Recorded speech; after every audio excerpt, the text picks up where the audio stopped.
Assalamualaikum pre-9th, welcome to my biology lecture. It is Friday today and previously we had completed till point number 7. हमने जो biological method था उसके सारे steps जो है वो हमने overall cover कर लिए थे, ठीक है। अच्छा, अब जो है what they have done आपको further जो है वो explain करने के लिए कि practically ये steps जो है अब use कैसे होते हैं और इनका क्या इनके फ़ायदे हैं, अफादियत है, ठीक है, how they are used, how they are tested. तो इन्होंने एग्जांपल ली है स्टडी ऑफ मलेरिया। मलेरिया एक बीमारी है और आपने आम तौर पर सुना होगा कि मलेरिया कैसे फैलता है। मच्छर जहाँ पे ज़्यादा हो उन लोगों को कॉमनली मलेरिया होता है। कौन सी जगहों पे मलेरिया ज़्यादा होता है ये भी आपने सुना होगा, जहाँ पानी खड़ा होता है, जैसे डेंगू है, ठीक है, वो भी तो एक मॉस्कीटो है, dengue is the name of mosquito. So marshy place कहते हैं जो गीली जगह हो, हर वक्त गीला कीचड़ हो वहाँ पे और वहाँ पे ग्रीन सब्ज़ा हो, ठीक है, ऐसी जगहों पे। तो इन्होंने एग्जांपल लिया है study of malaria an example of biological method. इस मलेरिया को वो लेके चलेंगे इस सारे स्टेप्स के थ्रू, ठीक है। और पहला स्टेप जो है वो क्या है, सबसे पहले रिकग्नाइज की बायोलॉजिकल प्रॉब्लम। हमने क्या रिकग्नाइज की, मलेरिया। इसमें अब दो केसेस हैं, एक हम रिकग्नाइज कर सकते हैं कि मलेरिया फैलता कैसे है, ठीक है, और दूसरा कि ट्रांसमिट कैसे होते हैं, ठीक है, कहाँ से कहाँ तक जो है वो पहुँचता है ह्यूमंस तक, ठीक है। फिर हम उसके बाद ऑब्जर्वेशन है, ठीक है।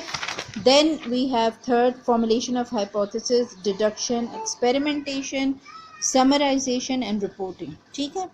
अच्छा, अब क्या है, जो मैं आपको हेडिंग्स बताऊंगी आपने प्लीज़ लिखनी है। सबसे पहले यहाँ टॉप पे आपने जो फर्स्ट हम केस स्टडी करेंगे जो कि पेज नंबर यहाँ से वी नो से लेकर पेज 23 यहाँ से लेकर जो है वो यहाँ तक है, ठीक है, ट्रू तक ऑन पेज नंबर 25। सो आपने कंफ्यूज नहीं होना, ये पहला केस है, ठीक है। दूसरा यहाँ से शुरू हो रहा है, ठीक है, वो हम पढ़ेंगे कि क्या है, वो यहाँ तक है, ठीक है। अच्छा, सो अब आपने पहला केस जो हम पढ़ेंगे कॉज ऑफ मलेरिया, ठीक है। फर्स्ट केस है कॉज क्या है, वजूहात क्या हैं मलेरिया की, क्या वजूहात है कि मलेरिया होते हैं, ठीक है। सो फर्स्ट आपने जो हेडिंग देनी है main, that is cause of malaria. अब इसमें हम पढ़ेंगे कि मलेरिया कैसे फैलता है, ठीक है। यहाँ से वी नो से लेकर यहाँ तक फर्स्ट 3 लाइन्स, इसको आपने हेडिंग सब हेडिंग देनी है, ठीक है। ए हेडिंग इंट्रोडक्शन, ठीक है। We know malaria is a common disease in many countries including Pakistan, ठीक है। हमें पता है कि मलेरिया एक बहुत आम बीमारी है बहुत सारे ममालिक में और पाकिस्तान के अंदर भी। We will go through history of this disease to know how biology solved biological problem concerning the cause and transmission of malaria, ठीक है। पहला जो है वो कॉज है, इन 3 लाइनों को आपको याद करने की बिल्कुल ज़रूरत नहीं है, ठीक है। इसमें सिर्फ आपको बता रहे हैं कि हमने क्यों पढ़ा, क्योंकि कॉमन डिजीज़ है और इसमें 2 चीज़ें हम पढ़ेंगे। पहला है कॉज, तो कॉज ऑफ मलेरिया जो सब हेडिंग है वो यहाँ पे आ जाएगी, ठीक है। अब कॉज जो है, ये जो लाइन है ये हमारे पास रिकग्निशन हो गई, ठीक है। प्रॉब्लम को हमने रिकग्नाइज कर लिया। प्रॉब्लम क्या है कि हमने कॉज स्टडी करना है, ट्रांसमिशन। सो कॉज यहाँ से लेकर यहाँ तक है। दूसरी जो आपका केस है वो हम पढ़ेंगे ट्रांसमिशन, ठीक है, कि मॉस्कीटो से ह्यूमंस तक कैसे ट्रांसमिट होता है। डन, ठीक है। अब सबसे पहले जो आपकी ऑब्जर्वेशन ये हो गया रिकग्निशन ऑफ प्रॉब्लम, दूसरी आपकी हेडिंग हो गई ऑब्जर्वेशन, यहाँ से लेकर यहाँ तक, ठीक है। इन एंशियंट टाइम्स, पुराने वक्तों में, मोर देन 2000 ईयर्स अगो, 2000 साल पहले, physicians were familiar with malaria, यानी इतनी पुरानी बीमारी है। फिजिशियंस कौन है, जो डॉक्टर हैं, वो इसके साथ जो है वो फेमिलियर, उनको पता था कि मलेरिया है। They described it as disease of, और उसको वो कैसे डिस्क्राइब करते थे, ये हेडिंग है, मलेरिया की डेफिनेशन है। It is as disease of chills, chills यानी कपकपी, ठंड लगना, एंड फीवर, बुखार, विद रिकरिंग अटैक्स। रिकरिंग का मतलब है बार बार अटैक होना, ओके, ठीक है। रिकरिंग अटैक्स का मतलब है बार बार होगा। दे ऑल्सो, ठीक है, सेकेंड ऑब्जर्वेशन क्या थी, they also observe that the disease was more common among people living in low marshy areas, ठीक है, ऐसे जहाँ पे बहुत ज़्यादा जड़ी बूटियाँ हो, सब्ज़ा हो, ठीक है, और हर वक्त जगह जो है वो गीली है, वहाँ पे जो है वो कॉमन था। It was thought that stagnant water of marches poisoned the air, and as a result of breathing in this bad air people got malaria. ठीक है, ये कहा जाता है स्टेगनेंट का मतलब है जहाँ पानी। अच्छा जी, अब क्या था कि ये सोचा गया कि जहाँ पे स्टेगनेंट का मतलब है खड़ा पानी है मार्शेस में, वही पानी जो है वो हवा को जहर या अबर आलूद करता है, और वही हवा जो है सूंघने की वजह से, बैड एयर या बुरी हवा सूंघने की वजह से लोगों को मलेरिया हो गया। This belief led to the name of the disease, और इसी बीमारी का नाम रखा गया।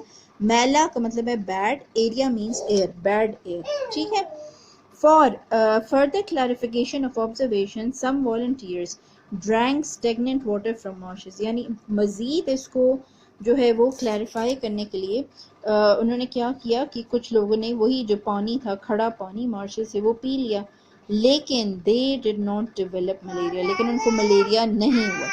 ठीक है, अच्छा, plants as a source of medicine, इसकी हेडिंग है। ठीक है, in 17th century when New World America was discovered, many plants from America were sent back to Europe to be used as medicine. जब अमेरिका नया नया discover हुआ था, America से बहुत सारी जड़ी बूटियां जो है वो यूरोप भेजी जाती थी, दवाइयों के तौर पे इस्तेमाल होती थी। ठीक है, the bark of a tree known as quina quina, quina quina क्या है, बार्क है, यानी जो तन्ना है दरख्त का, ठीक है, was very suitable for curing fever, और उस तन्ने से जो दवाई बनाई जाती थी वो बुखार को ट्रीट करने के लिए बहुत इफेक्टिव थी। It was so beneficial that soon it was impossible to carry enough bark to Europe.